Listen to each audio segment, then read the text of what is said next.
Most financial disasters don't even begin with math, y'all. They begin with ego, and then it goes down from there. This is how people keep themselves stuck, crisis after crisis, year after year. We're going to react to more delusional car payments, student loans, credit card debt, and everything that comes in between. Welcome back to the channel. My name is MJ. I would love to earn your support. Make sure to like, comment, hit the bell notification. Watch the full video. Let's dive in it. 800 credit, shopping for a Hellcat Durango, 96 months, lowest rate possible. It's an outrageous amount of time, but got approved. He can do whatever he wants. He's shopping for a Hellcat. Thankfully, they don't depreciate. This gentleman, it was $43,452 on his car. We valued it at $30,500. We over allowed, but we didn't do any discounts. $25,000 down, 96 months at 6.34%. Payments $965 with the gap. That was an easy deal. Real quick. Did he tell you how he was going to pay the $25,000? It could be a wire. He's a cash-heavy guy. I just got to tell him what we're doing. And just not a credit card. Not a credit card. Tell him he's approved. Allow finance to go over the payments with him. Gotcha, sir. Thank you. So, yeah. Let's make a deal out. Y'all see how happy he is? Y'all see this guy? I'm just convinced now that some lifestyles are just prison with leather seats. What do you mean that you would stretch it out for 96 months? The cost of ownership. He's probably going to pay 6 figures for that Durango. It's clear. It's evidently clear. And they're making money on the back end, on the front end. It doesn't matter. But the bank probably gave you something different on the buy rate. But the dealership took it and gave you a contract rate that they're just going to mark up as profit. It's just part of the game. You are just a sucker that's being taken for a ride, and they're clapping each other because at the end of the day, that guy makes a commission. This guy gets a nice little commission. But the thing about a paycheck is that, like, you can make more money, all right? Paycheck increases, income increase, but it cannot fix impatience. But at the end of the day, patience looks embarrassing in a culture that's addicted to appearances. This is it. Thinking about the psychology behind saving and investing money, and it's really pretty interesting because we live in a society where we're told all the time to buy things. It's consumerism.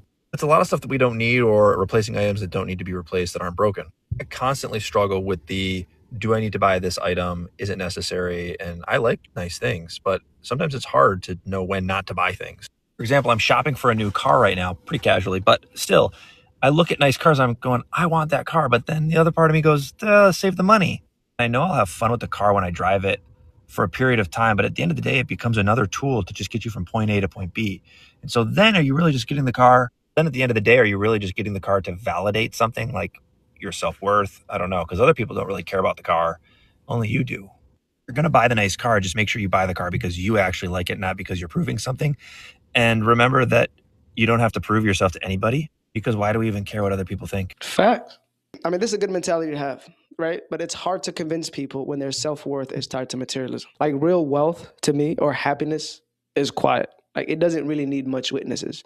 But again, you have people that want people to see them for what they are, because that's just, again, a social yardstick for comparison. And that's okay, right? And I feel like Instagram and social media is the biggest amplifier, because some people just spend money, whether it's cars, jewelry, or etc., right, to impress people they secretly resent. That's what it is. It's a big insecurity bubble.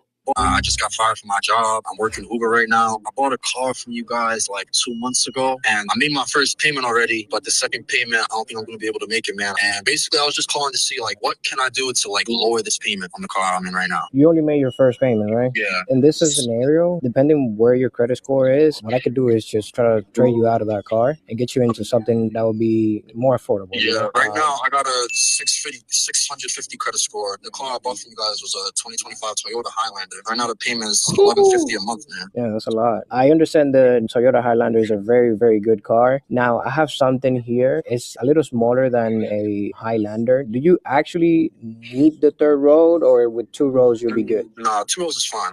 All right. So I have here a 2023 Hyundai Tucson limited edition. It comes fully loaded, all the bells and whistle, all the technology, 360 camera, all the safety features, pre-collision sensor. It comes with a panoramic roof. You think that's something you might be interested in? It's a white color. It's a limited edition, so it comes with everything. SUV, right? Yeah, it's an SUV. You'll be sitting high. This one literally has all the features that you need. The price is really reasonable. It's only $25,000. With your score where you're right now, if you put $1,500 down, I can get you on $375, $400 payment a month.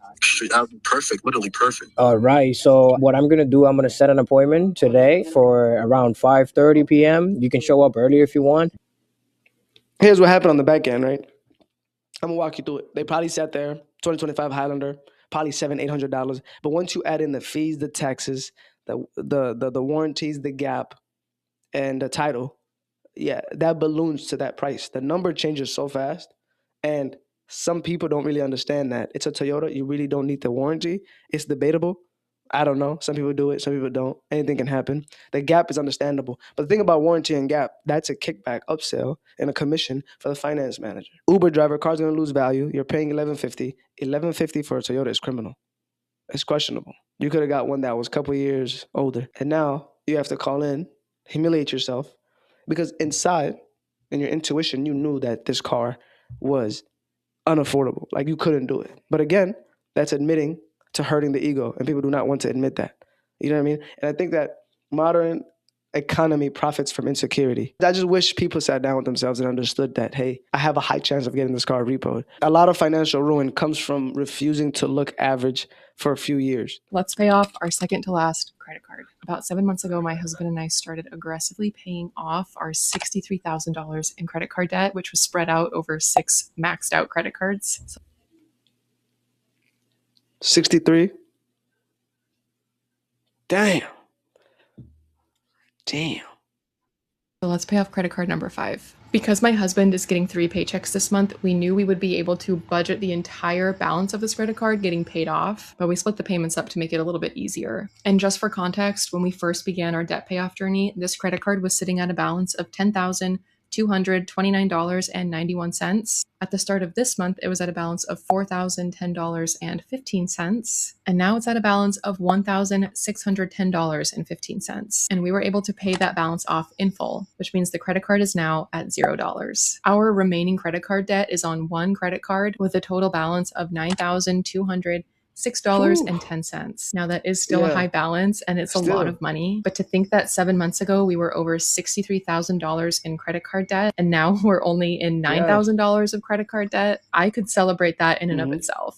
Our goal is to pay off that $9,000 by the end of next month, which seems really crazy because it is really crazy. I'm sharing about my debt and finances to help other people feel a little bit better and a little less shame about their own. Personally, I feel that shame only perpetuates isolation and an inability to move forward and take action. Debt payoff journeys just become a little bit easy when we're able to remove some of that shame. And that shame loses so much of its power when we're just open and honest. If you're in debt too, I see you. I'm really glad you're here. And let's freaking pay this credit card debt off.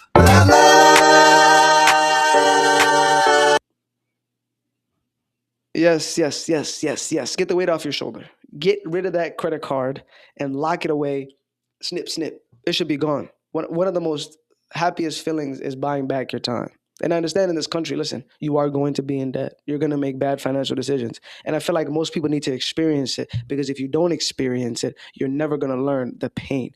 Humans evolve through pain and struggle. I went through that. $20,000 in credit card debt. It wasn't 63. God damn. Who? Right? But still, to bring it down to $63,000 to $9,000 in 7 months shows you that people are capable of doing it with the right plan and the right mindset and a framework to try to tackle it with a reasonable action and a focus-centered plan. You could do it. But if you need a clear path on everything that you need to go through and you're struggling with some sort of a paralysis analysis and you're stuck, I have an ebook down in the description down below. Check it out. It's a good read. It's a good investment. Link in the description. I haven't looked at my student loans since the day I graduated PA school. I've been paying the bare minimum based on my income, but I have absolutely no clue what I owe on my student loans. I know it's a lot. It'd be fun if we just did a little look-see at my loans, see what they are together. I have to log in. Honestly surprised I remember that password. Let's see my loans.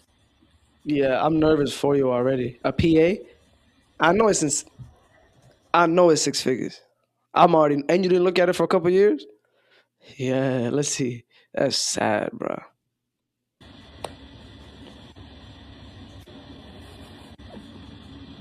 That's sad. You're kidding. I don't know how much I owed after PA school. I don't actually have a clue how much I owed after PA school, but there's no way it was that much. Wait, how much? 190. Let's go back. $196,000.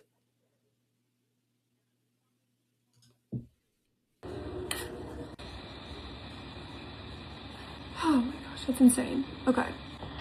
Well, Shock setting in. I think I got secondhand shock settling. I think she's going to have a bad situation. I think she might even go cry, and that's normal. Seeing that number. And student loans is the reason why a lot of people are foregoing having children. And this only profits the government. 33% of the government's profits is student loans. They're not going to forgive anytime soon. Don't listen to a politician coming in and telling you you're going to forgive. He's trying to say something he can't even think about doing. In this video, we've learned that people say they want freedom, but then will sign contracts that removes all flexibility in their future and in their life in general. People don't also realize how insecurity becomes expensive over time. This was it. Buying cars at race they don't understand, and the repo truck is around the corner for a lot of people. We reacted to repossessions. That video, go watch it. It's important to understand, yes, the car gets attention, but what gets ignored is the debt that you have to pay for. People will put on a flex for other people, but then will cry over their bills in private. We're just going to end the video here. Make sure to like, comment, and subscribe. For the YouTube algorithm, we're trying to get to 4,000 subscribers. Let's make that happen. Hit the bell notification for future videos. With that being said, be good, do good. I'll catch you on the next one. Peace.